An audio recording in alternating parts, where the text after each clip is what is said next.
Good morning, YouTube. Hey, today is one of my favorite kind of days because we're going to go on a road trip, and it's going to be a pretty long one. I think I have 4 or 5 different stops planned for today, and so I brought a friend along.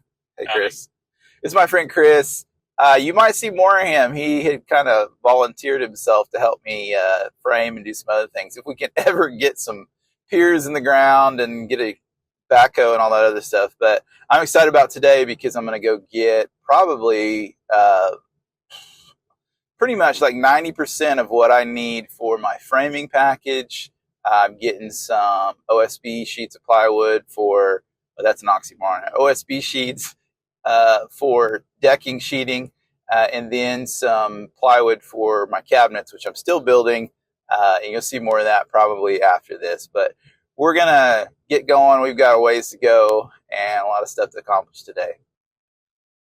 Well, this is stop number 2. Actually, we stopped a minute ago and got some 2x4s, got a smoking deal. This is not as good of a deal, but if you've priced this kind of plywood lately, you know that it's nuts. I spent $50 for this little pile here, and it should be enough to do all my, the rest of my drawer bottoms and the inserts for my, what am I trying to say? For my cabinet doors. So pumped about that. And let me show you the rest of what I got. All right, so here is the load of 2x4s I got. They're all over 8 feet. I paid $125 for 80 something of them, 88.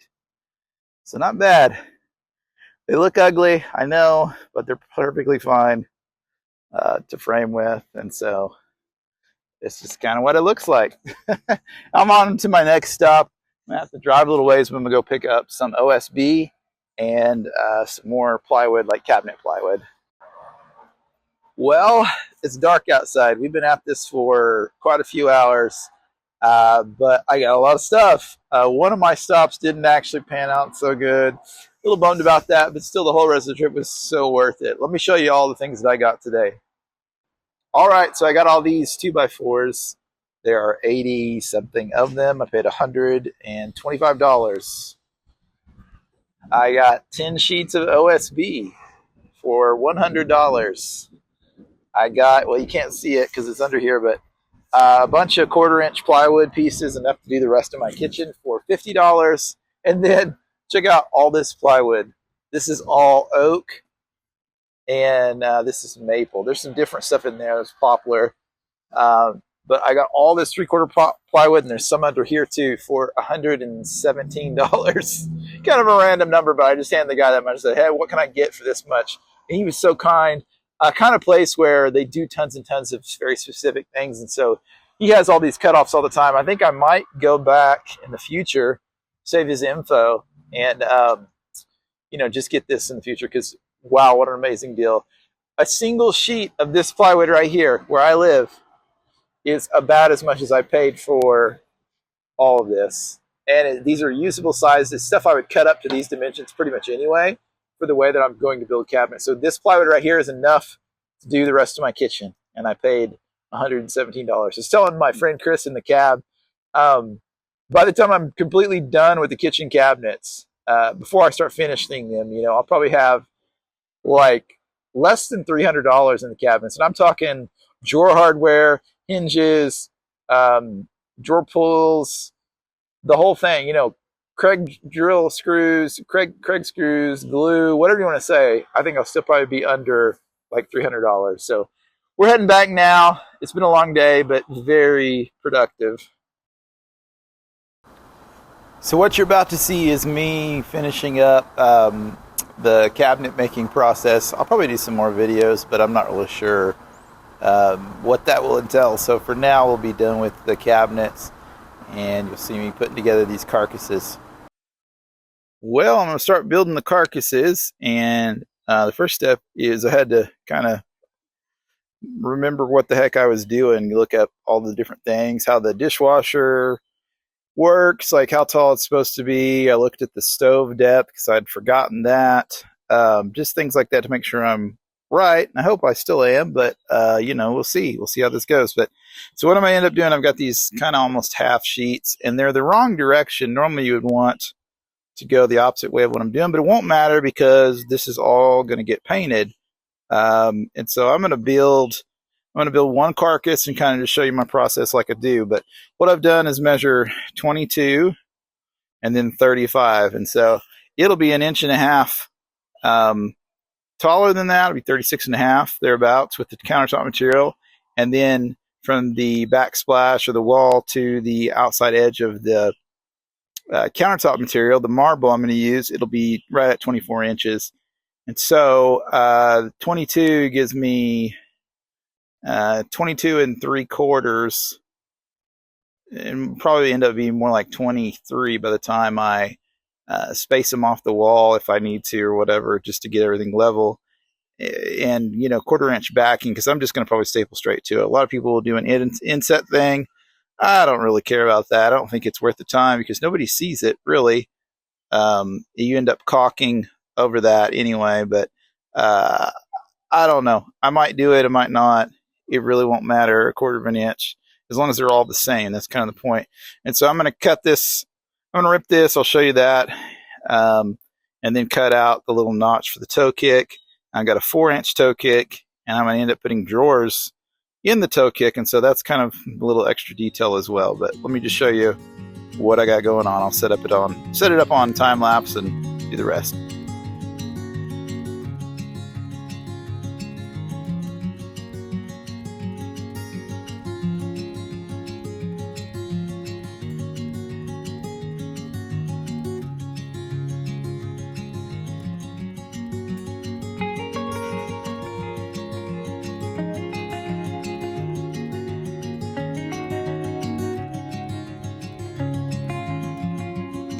So there's about 47 different ways you can do what I'm about to do. You can use a skill saw. You can use a jigsaw. You can use whatever you want. It's pretty awesome. But in essence, it's going to go 4 inches this way. And then, I don't know, 3 inches that way.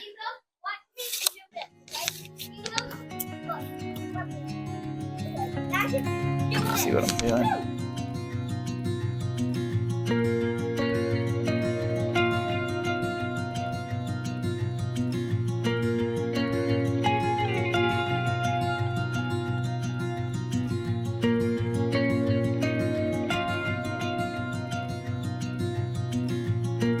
I'm gonna have to scratch my head about this for a minute because I've got toe kick drawers. I'm trying to think.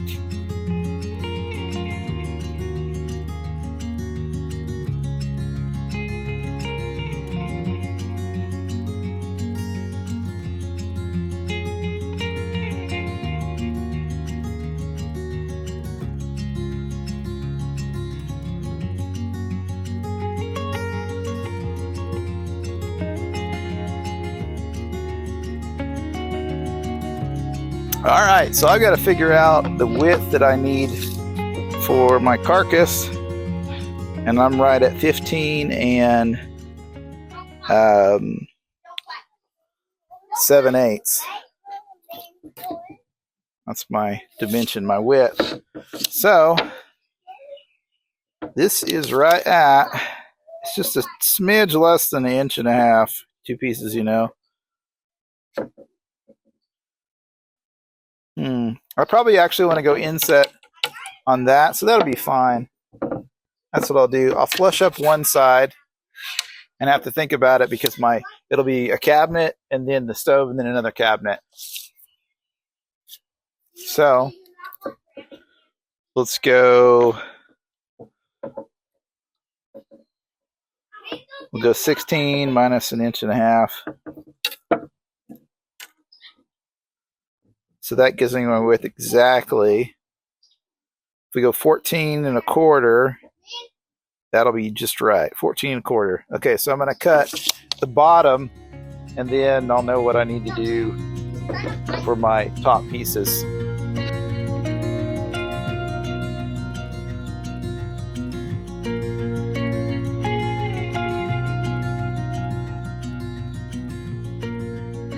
All right, so now to join this bottom to the side, I'm just going to make sure I got them line at 4 inches, and it'll go on there. I'll end up using some pocket screws.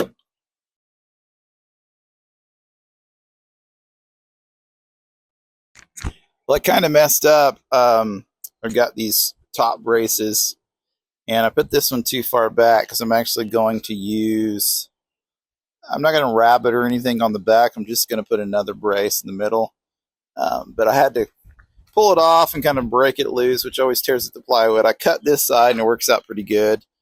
But I try not to cut both sides when I mess up because it takes off a pretty significant amount of material. And so sometimes you have to recut it if you make a mistake because it gets to be too skinny and it'll pull everything out of square.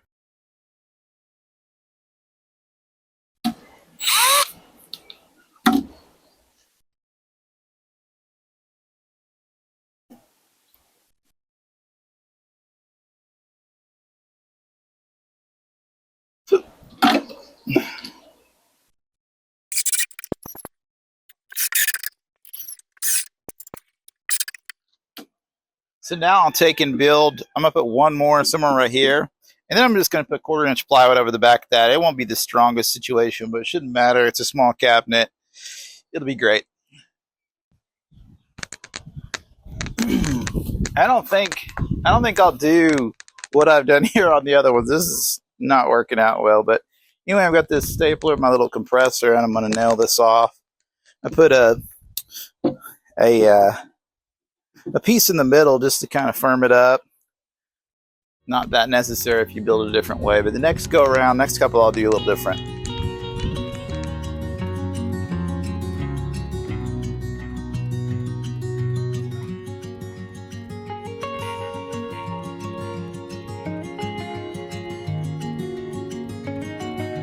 There's the finished product. Well, for now, what'll end up happening is I'm going to lightly sand all this, and then I'll spray it the inside with lacquer, and then I'll probably paint all of the face frames and join them to this with probably glue and clamps. It's kind of the best way I've found to do it if you don't want a nail haul. If you're painting it, it's okay to nail them and do that, but sometimes I think it's easier to paint just the face frames, just the doors and drawer fronts, and then lacquer everything else and then assemble it after the fact. I think you get a better finish. You don't get overspray wherever it's at. I've still got to make this little piece here, the edge band, because again, I'm not doing the first time I'm doing this, so I'm kind of spitballing, but my face frames don't have a bottom rail, and so I'm going to just use a piece. I think I'll make that right now for both of them. I think I've set it to 1/4 inch. I won't know what the final dimension is until a little bit later because it'll be overlap, but I'll just cut it wild. I think I might do that right now just so I can say this is done, ready to finish. All right, so I made the edge banding. Here's that. I got it clamped up, glued up. I could also use 23 gauge nails, I guess, but I kind of like not having any nails visible anywhere. So there it is, and that's pretty much, that is a completed carcass of this cabinet. I'll just do that a million more times, and then I'll finish them. I probably won't show you any of that because who cares, but like I said, I'll spray the inside with lacquer. I will put in some rails for drawers, have to mill that all up, but I don't know what that is until after the fact. I'll probably do that as I'm installing. Hey, thanks so much for watching the video. I hope you enjoyed it. Please like and subscribe.